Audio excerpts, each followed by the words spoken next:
This week we're going into front splits all the way. Have fun.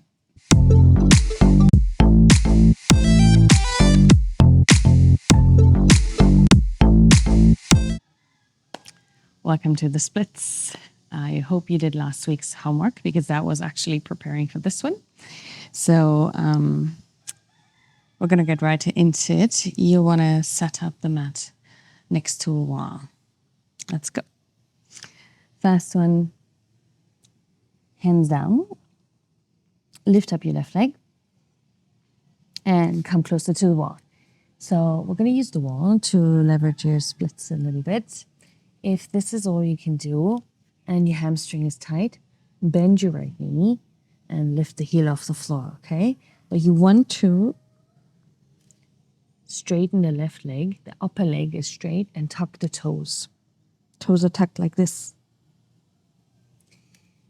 Now you go as close as you can, whether you have a bent right leg or not, whether you have the heel up or not, right? If you can, heel down and hips to the wall. Push against the wall with your hands. It's going to help. You can use your hands. It's all right. We're stretching into it. So this is like a little bit activated. Not so much. Not too little. Okay? Just as much as you need to stretch into it without any discomfort. The discomfort comes more likely when you are not activating anything, then you're just pulling. If you are more flexible than this, you are welcome to just push your hands against the ground and do the split on the wall without the foot on the ground. That's all right. We're going to switch legs. If you are more proficient, you can just do it through a handstand. Circle the leg out and down.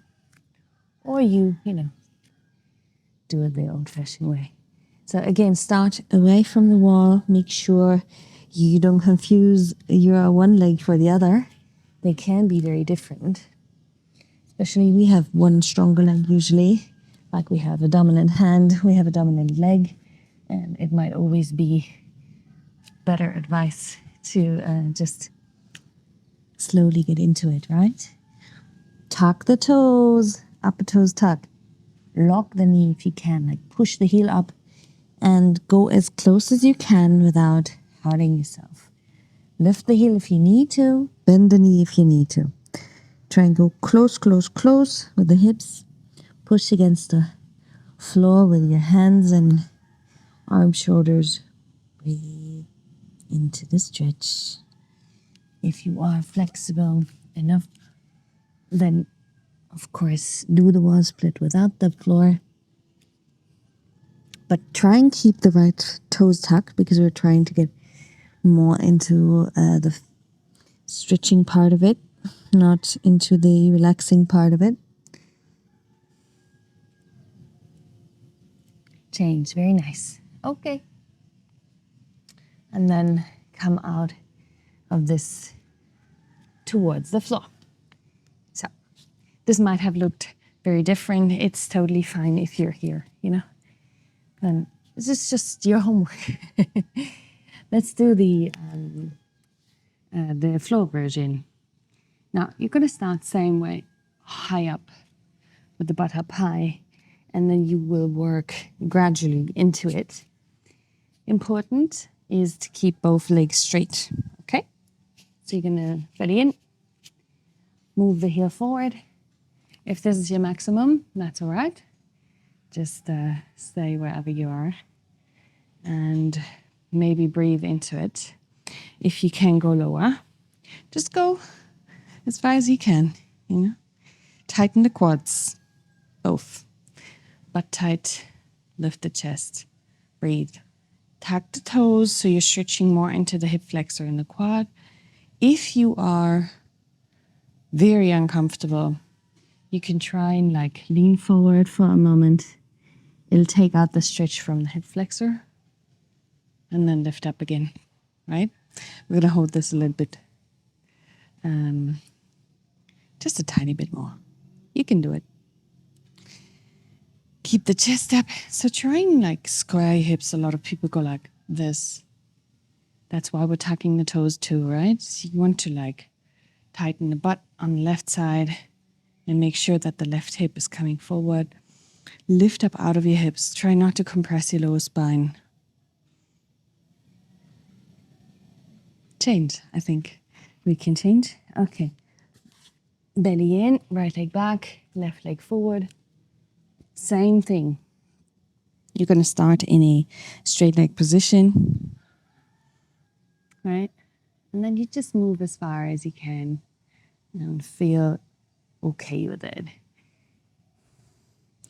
So this is a posture that is far away for many, and similarly how far it seems, it's easy to get there if you go and do this every day.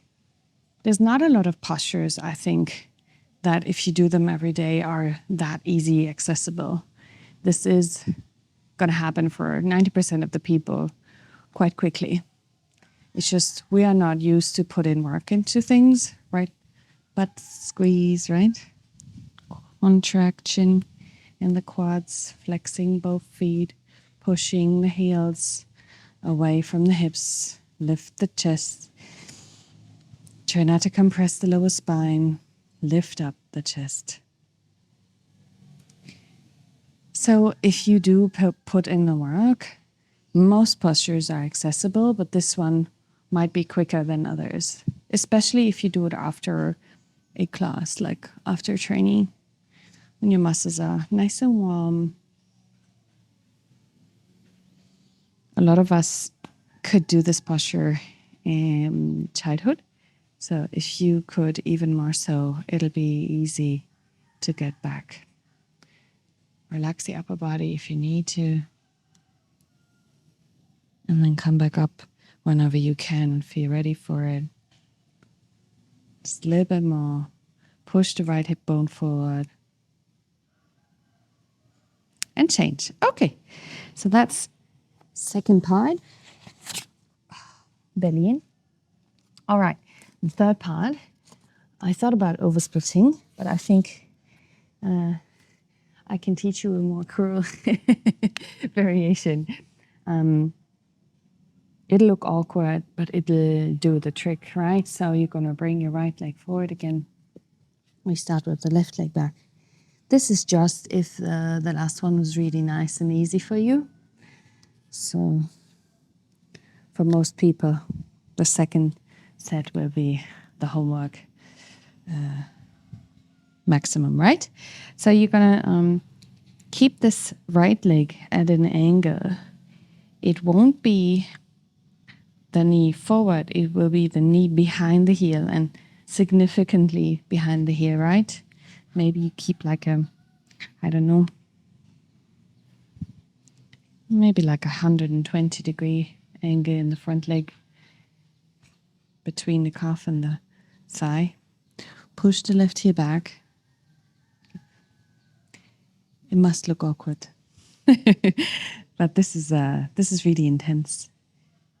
You pushing the heel down, it will really work on the hamstring and really work on the hip flexor.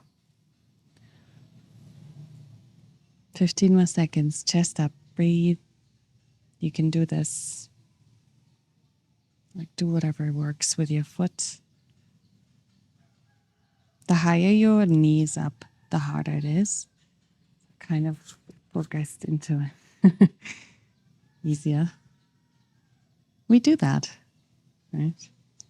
It's good though too. Try not to turn the knee out, right? No lizard. Okay, change. Push against the ground. Change the legs. Left leg forward. Last one. So, sliding the right leg back, keeping the left leg at an angle.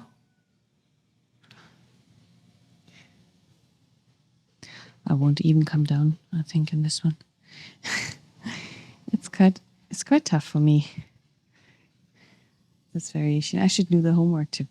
So lift the chest, breathe, push the right heel back. It's not very practical to keep the wall behind your heel. Keep your foot free. It's just happening now.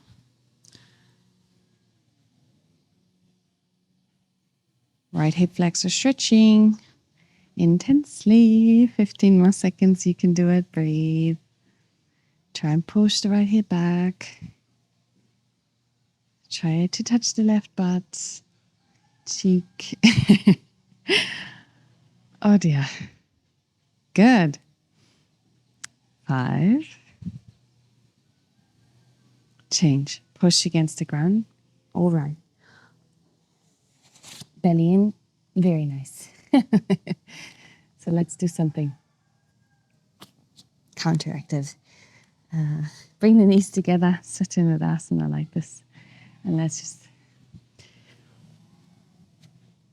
bring the hands on the outside of the legs and push. Squeeze the inner thighs. Round the spine. Touch the forehead onto your knees. And just squeeze your legs a little bit.